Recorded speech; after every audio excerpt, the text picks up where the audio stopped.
coronavirus presents a public health emergency in the United States. Stay at home. Stay home, stay safe. We will make America great again.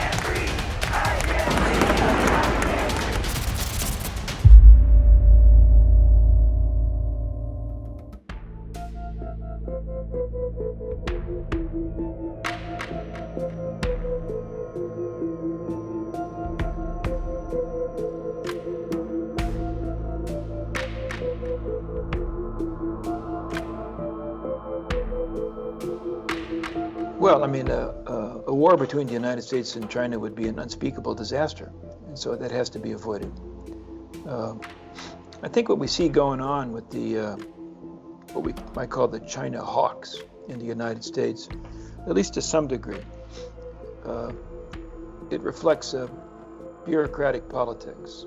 You know, institutions need to remain relevant. The Pentagon today gets a budget of something on the order of $780 billion a year. Total U.S. national security spending is more than $1 trillion a year.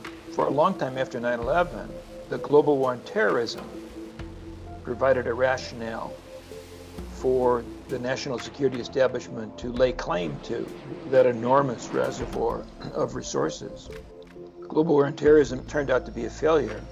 It's still kind of sputtering along in places like Iraq and Afghanistan, but those missions are not on a scale that they justify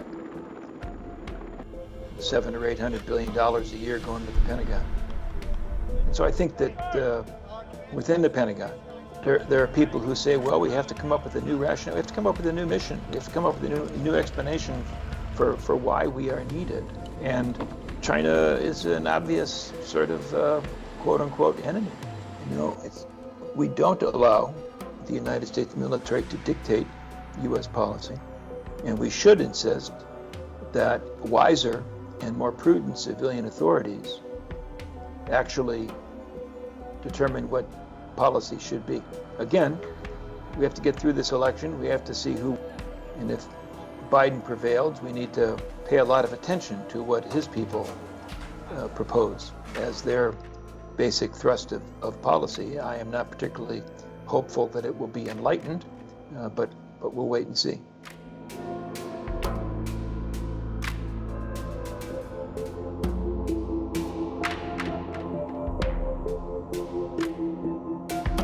Well, I think we need to, and I think that going abroad in search of monsters to destroy is not going to provide us with the wherewithal to deal with other kinds of problems. The United States and China are rivals. They are, at some level, adversaries. I think it's important that we don't become enemies. We need to be able to somehow limit the competition, confine it to spheres that will avoid violence, and also at least make it possible to collaborate on matters where collaboration is going to be necessary.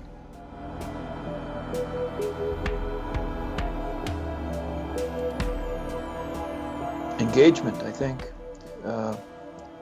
intense, patient engagement. I think we need to have a clearer understanding of China's aspirations. There needs to be mutual accommodation. Can't have mutual accommodation absent some amount of trust. As far as I can tell, trust between the United States and the People's Republic of China is waning. Certainly the pandemic has not helped in that regard, but there are many other sources of this declining trust. That's really important to do. What's needed here is creative diplomacy so that Chinese leaders and American leaders can find some way to come to a mutual recognition that we must coexist. Doesn't mean we have to love each other. Doesn't mean that peace and harmony will exist everywhere. but we must coexist.